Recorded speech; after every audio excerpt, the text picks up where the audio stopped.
Hello and welcome back to another UCL fantasy video. Today we're taking a look at a Matchday 5 wildcard guide, and even if you're not on a wildcard, this video could still be very useful because we've got clean sheet odds, we've got goal odds, we've obviously got a wildcard draft in there as well, but a lot of cheap gems and fixtures that you really want to target from Matchday 5 until the end of the group stage where we've got 4 left. If you're a regular viewer or even if you are new to the channel, make sure to drop a like on this video before we get started and subscribe because we do lots of UCL fantasy content. We're going to have a limitless video out as well, and of course my team selection all before the deadline, so make sure you go and do that, and let's jump straight into it. So a lot more fixtures to look at this week. In Matchday 4 there was a lot less good fixtures, a lot less green fixtures, and there was also a lot less red fixtures as well. Once again, a lot of our bigger teams do have difficult fixtures as they are playing against each other. You can see looking at the worst fixtures, we've got Real Madrid and Liverpool playing against each other, and PSG and Bayern are also playing each other as well. Sporting have become a little bit of a popular one with, you know, Gyökeres and a lot of teams doing very well. They're also playing against Arsenal, who are of course still a popular team as well. So if you've got a lot of those players, it could be an opportunity to wildcard, in which case we're looking at the best fixtures. Now for that, you can obviously see on screen, you're looking at the, you know, the bigger teams. We've got Barcelona, Dortmund, Atalanta, Leverkusen, Atletico, potentially Milan in there as well. Milan not really with as many picks, similar with Atletico. So in terms of actual, you know, fantasy picks that have been doing well and have good fixtures, it's probably going to be Barcelona, Dortmund, Atalanta and Leverkusen that we're taking a look at. And, you know, everyone does kind of have decent fixtures. We're going to take a look at the run up until the end so we know who to actually buy, because I'm assuming at this point with Matchday 5 you've probably used at least one chip already, and if you're watching this video looking to wildcard, it's probably the limitless that you have used, or you're potentially waiting until Matchday 8 to use that. But it's a pretty decent time to use the wildcard this week. There is a lot of cheap teams going about, you know, with good fixtures. You can see Celtic, Atalanta are pretty cheap as well, to be fair, so are Milan, Stuttgart, PSV, Girona. So let's take a look and see their fixture runs. So I've left out Atalanta from this list because in Matchday 6 they have Real Madrid at home, and then Matchday 8 they have Barcelona away, so you probably don't want to be getting too many of their players, but obviously they do have a nice fixture this week. Then I believe it's Sturm Graz at home in between those two fixtures, so not a great run, but you could potentially get away with one of their players or two of their players in there. Now if you've been a regular viewer of these guide videos, you'll know that Barca and Dortmund have been the main two teams that we have been focusing on in this group stage because they have had the best fixtures mostly. Now coming into this run, this is when it starts to get a little bit more difficult. Yes, they have nice fixtures in Matchday 5, but you probably don't want to be tripling up on both, which we have been recommending previously, because mainly Barcelona do have pretty difficult fixtures after this week. Obviously they both play each other in Matchday 6, and then in Matchday 7 Barca have Atalanta away, and then they play Benfica away, and then Atalanta at home. Not the worst fixtures in the world, so you definitely could still keep a Rafinha, who has been on fantastic form this week, so I would definitely recommend getting him. But in terms of tripling up, you know, getting your Yamals, Lewandowski and Rafinha, it's probably not the best idea on a wild card at least. Again, similar with Dortmund, they have Barcelona in Matchday 6, followed by Bologna and Shakhtar, which again isn't the end of the world, so you definitely could go for maybe one or two Dortmund players to cover off the Zagreb game this week, but I wouldn't be, you know, focusing everything and getting the triple up on Dortmund. In terms of the teams that have like the best fixtures, you can see mainly AC Milan are looking like they've got a fantastic run, Celtic with a really nice run, and then even Stuttgart have a pretty decent run until Matchday 8. I suppose if you're watching this and you still have your limitless available for Matchday 8, Stuttgart could be one of the best teams you can go for, because they've got Red Star, Young Boys and Bratislava, you know, potentially the 3 worst teams in the tournament in their next 3. 2 of them are away games, but they do have Young Boys at home. Milan, again, Bratislava, Red Star in those next 2. A really good pick, you know, for like a Pulisic or maybe a Theo Hernandez could be quite good. Reinders, I want to say his name is their top scorer as well with points in UCL Fantasy, could be a nice option. Obviously with Celtic you've got the likes of Nicholas Kuhn, Kyogo, Maeda, players like that. I have got Leverkusen in here as well because they're a very popular team with the likes of Frimpong, Grimaldo, Wirtz being your main 3 in there. They don't have great fixtures over the next 2, and Frimpong came off at the weekend with an injury, so I'm not sure on too much news. Make sure to follow me on Twitter, which is right here, and I'll post any news that comes up before the deadline on Frimpong. But you know, a Grimaldo could be quite decent, a Wirtz could be quite decent. Salzburg haven't been great, so again, maybe pick one of them, maybe two of them for this week, but be prepared to get rid of them in match day 6. Now, taking a look at some of the cheap gems, obviously on a wildcard, we want to be picking some budget players. I've tried to pick out one from each team that had good fixtures over the next few that we were just looking at. However, Atletico never really had too many great picks in there, so I've picked 5 from our main teams and then Bellanova as well. Now, with Bellanova, he's only 4.2 million, so he's one of the cheapest defenders in the game. So Atalanta are one of the only teams, along with Inter, who haven't conceded yet in the Champions League. So that's 4 matches and 0 goals conceded. You've got to consider the fact that Atalanta have also played against the likes of Arsenal as well and haven't conceded yet. So you're getting a 4.2 million midfielder. Bellanova has 3 assists so far in the Serie A as well this season, plays as a wing back. Zappacosta, also another one who has been pretty decent in the Champions League, but he looks like he's going to be injured for this week, or this for the coming weeks. I believe it's like early December, so 1 or 2 weeks off for him. I don't think he's going to be able to play for match day 5, so Bellanova is looking like a really nice pick as the right wing back. And with our other guys, again, a lot of the same picks we've picked in previous weeks. Nicholas Kuhn obviously done fantastic with a 17-pointer in match day 4. I've been raving about him since match day 1, since he was listed at 4.5 as one of the cheapest midfielders in the game. I've had him in my team since match day 1, and obviously very nicely rewarded with that. Still think he's a really good option. Celtic have really nice fixtures with Bruges, Zagreb and Young Boys in the next 3, so as a really, really nice cheap enabler for anyone else you want to get.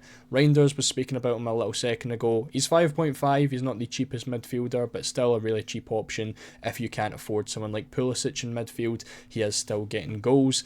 Mittelstadt for Stuttgart, a really popular pick in Euro Fantasy, playing at left back, getting assists, getting forward, 5 million, and Stuttgart again have one of the best fixture runs up until match day 8 before they play PSG.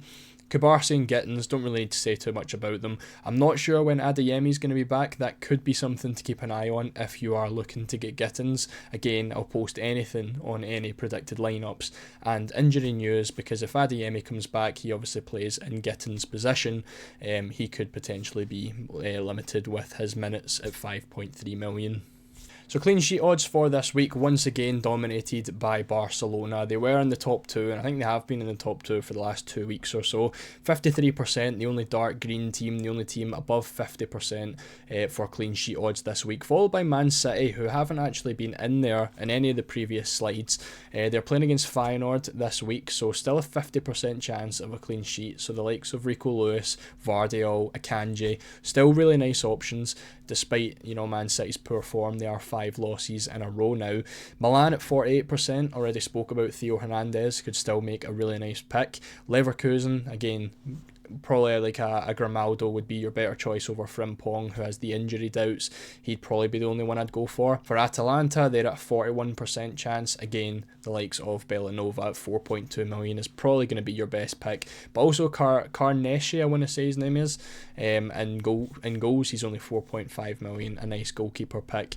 Other than that, you know, you can read the rest yourself, but those are probably the guys I'd look towards for your clean sheet odds. And then you're over 2.5 goals, you are looking at similar teams: Barca, City, Leverkusen, Milan, Atalanta. They're your 5 teams over 40% chance of scoring 3 goals. Again, mainly looking at the teams above 50%. It's going to be Milan, Leverkusen, Man City, Barca.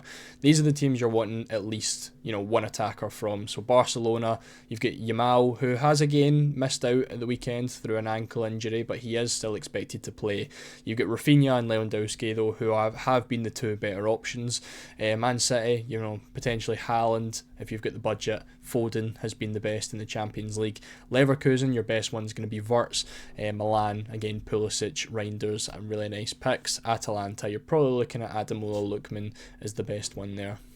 So with all that being said, this is the team we have went for, and as I mentioned, trying to kind of keep it low and not really triple up on too many teams.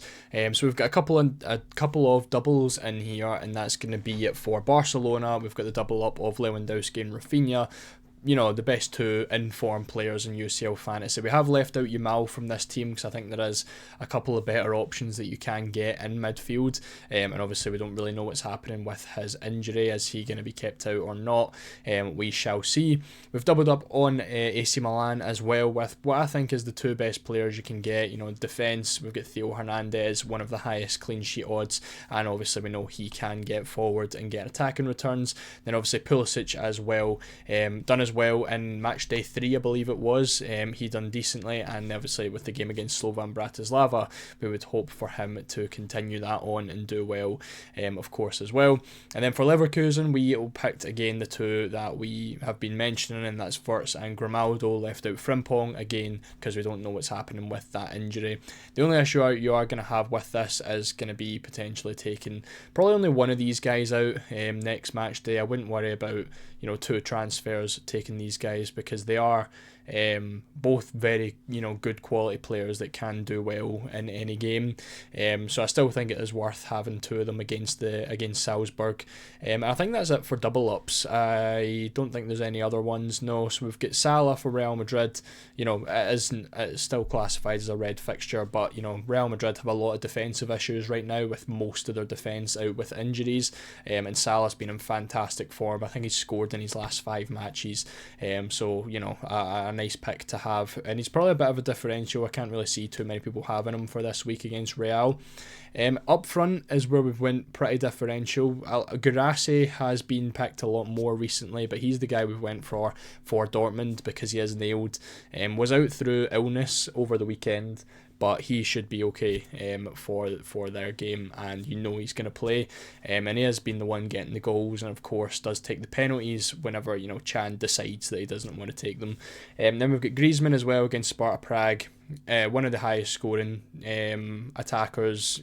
Picking an Atletico player because they've got nice fixtures. Sparta Prague away on penalties, a pretty nice one. We do have 2 million in the bank here, by the way, so if anyone's looking at these players and thinking I don't really want them, you've got 2 million to play with, so can obviously make whatever changes you like. Nicholas Kuhn as our 4.5 million enabler, of course. Mittelstadt and Belanova, two of our cheap gems who I do really think have good potential to do well this week and weeks going forward. And then Vardiol, who has been picking up goals for City, and of course second for clean sheet odds this week with a 50% chance. So really nice team, really liking the way it is looking. And then for the goalkeepers, we have went for Israel from Sporting, and then Nubel from Stuttgart. I was trying to so hard to try find a goalkeeper rotation that rotated in 5, 6 and 7 because there was not very many. I wanted to get the Atalanta keeper in, but there was no one nice that he rotated with. Then I tried to get Schmeichel in from Celtic, again no one that he rotated nicely with. So we've got the Sporting goalkeeper who's only 4 million, so a really nice pick, and then Nubel's 4.5, so you're getting a really nice goalkeeper rotation for pretty cheap. And we're mainly looking at Nubel. The Sporting goalie has fairly difficult fixtures with Arsenal, Bruges, Leipzig, Bologna. Not horrendous, but not as good as Nobel's on the other side. He's got Red Star, Young Boys, Bratislava, and then in match day, obviously everyone plays at the same time, so you just have to pick one of them, in which case you would probably pick the Sporting keeper for the game against Bologna. So a nice rotation as long as both your goalkeepers are playing and they're getting saves. A clean sheet is a huge bonus, but the ceiling's always pretty low for goalkeepers, with like a max 6-7 pointer half the time. In terms of days in which this team is playing, we have Lewandowski, Griezmann, Rafinha, Wirtz, Pulisic, Belanova, Hernandez, Grimaldo, Vardiol and Israel. So 10 players playing on the 26th on the Tuesday, which means we've only got 5 players on the 27th, which is pretty ideal. Obviously you want as many players playing on the first day than on the second day. So a really nicely set up team. Let me know what you think of it down in the comments. Let me know if you are actually pressing the wild card this week. I don't really think it's going to be the biggest, most popular chip strategy. I think match day 6 next match day will be a lot more popular for wildcards. But again, if you enjoyed, make sure to leave a like on the video. Make sure to subscribe if you are new for all the UCL fantasy stuff that does get posted on here. And again, thank you for watching, and I'll see you all in the next one.